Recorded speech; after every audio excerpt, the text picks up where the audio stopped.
So, I'm going to be telling you guys about the worst Valentine's Day I ever had in my life. And I know a lot of people always have these as well. Some people get rejected, some people break up.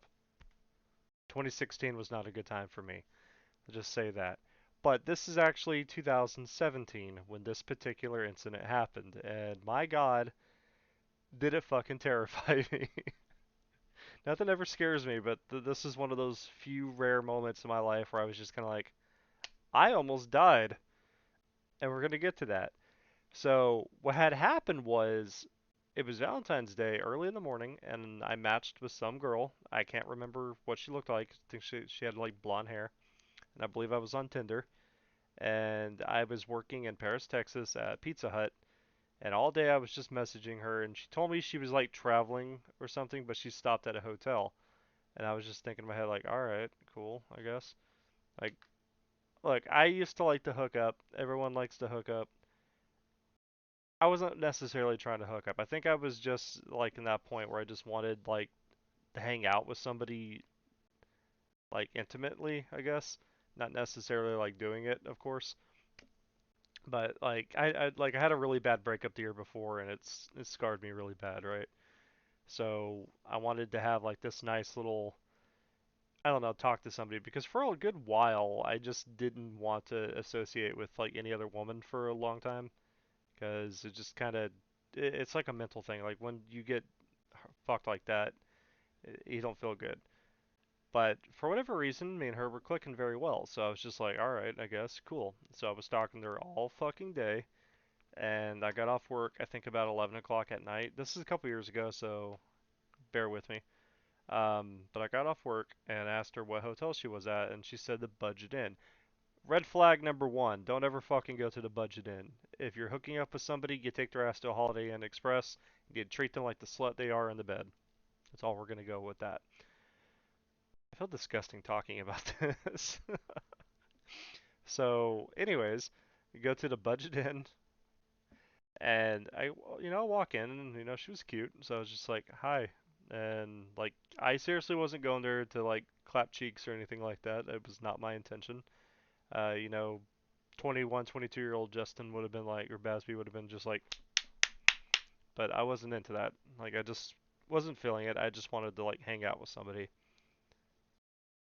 I don't know. I'm kind of a shut off person for the most part. I got like a lot of shit that I trying to work through, but it's not really succeeding.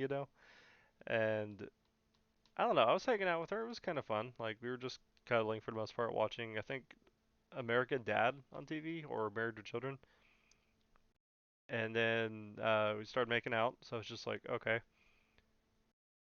And I remember she tried to grope me, but I was just like, no, no, no, no, no. Like I know, good guy Basby here. Look at me, good guy Greg, and this is so stupid. It's gonna get scary. Like, hold on. I think it's scary because I had to go through that. So it wasn't nothing was getting like passionate or anything like that. But she did try to do that, and I told her no. And then I don't know, must have been like 5 minutes, 10 minutes later, I hear like banging, like loud fucking banging on the door. So I'm just like, now, take it, I did have my pants off, but here's the thing: I was wearing my work pants. I didn't want to wear my work pants in the bed. Hopefully that's understandable. I promise you it wasn't anything like sexual. I wasn't trying to do anything like that. So I hear somebody banging on the door, and I'm freaking the fuck out. So she's like, "Go hide in the bathroom." So I'm just like, "Okay." So I just like wrote, "Go into the bathroom." I'm just wearing my boxers and I'm wearing a shirt. I left my phone, I left my shoes, left my pants. So I hear like I don't know, like five or six different voices, like they're all just talking, like really thuggish, like like slang. They were talking slang. I don't know who they were. I don't know what they looked like. But I was in that fucking bathroom for 3 goddamn hours, and I was so scared to fucking move because the shit they were talking about going to Dallas to whack somebody, to fucking kill somebody. And I sat in that bathroom like, fuck, if I make any noise, I'm a dead man because I'm basically a witness to this. I never told like the police or anything of this. I just kind of like fucking dipped out. I lived in Sherman at the time, which was like an hour drive because I had to get away from Paris for numerous reasons, which is where this happened. But I sat in that fucking bathroom for I'm not even being hyperbolic. It was 3 goddamn hours. and I couldn't even bend my knees. I was standing up the whole time. It was too quiet in there because I was afraid that if I sat down, my knees or some bone in my body would pop and they would know I was there. But one of them was trying to go to the bathroom, and whatever her name was, she told him like, no, the bathroom's not working. You can't go in there. At some point, somebody asked like, yo, whose like cell phone is that? And I don't remember what she did, but she did grab it and just toss it in the bathroom.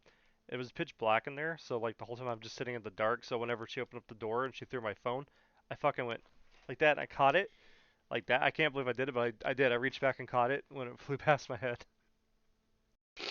and I was just like, oh my god, I got to call somebody to get me the fuck out of there. So fun fact about me, I've had the same phone number I believe for about 10 years, if not more. It's been around that. I've had the same phone number for a very long time. Let's just say that. And I've been very consistent with paying my phone bill and making sure I kept up with it. But for a good while, I just didn't care about that. So my phone bill was past due quite a bit because I just didn't give a shit if I was talking to anybody because all I did was work. You know, wake up depressed, go to work, go home depressed, wake up, go depressed, go to work. I had nothing going on in my life. Just everybody was just abandoning me and I was alone, so I just, I don't have anybody. I never really had anybody. I've just kind of been a loner my whole time, my whole life, just kind of dealing with everything, the weight of the world by myself. It still hasn't changed. It sucks. It sucks so fucking much.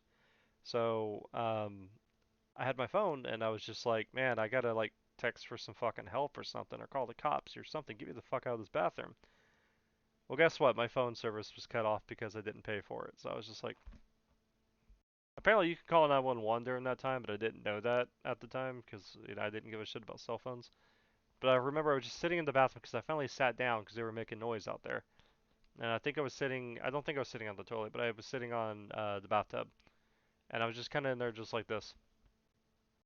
I couldn't get on the internet. I couldn't do anything on my phone. I could just look at what time it was. Well, eventually they were talking about going to Whataburger to go get some food. And as soon as they fucking left, it was like a minute after they walked out. She came in there and got me, and she tried to give me a kiss goodbye, and she's like, "You need to leave." And I was like, "Yeah, no fucking shit." I was like, "Where's my shoes? Where's my pants?" So she had them underneath the bed. She's like, "Here you go, put them on. Uh, you need to get the fuck out of here." And I was like,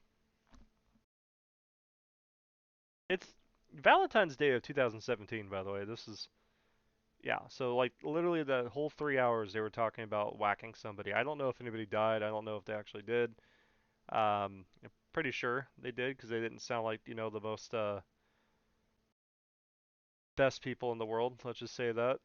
I don't really want to say anything too particular because it's gonna make me sound like a terrible person, even more than I already am. So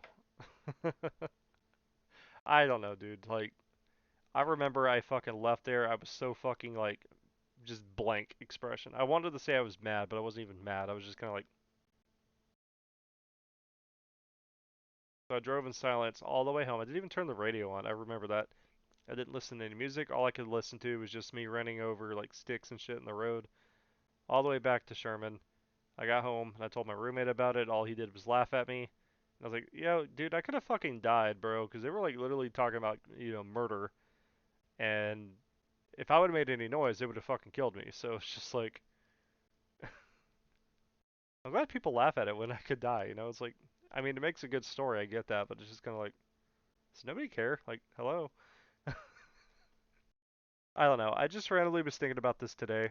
Um, I like to tell people about all the numerous ways I've nearly died of cheated death 14 times. Fun fact 14 separate times I should have been dead, but I didn't.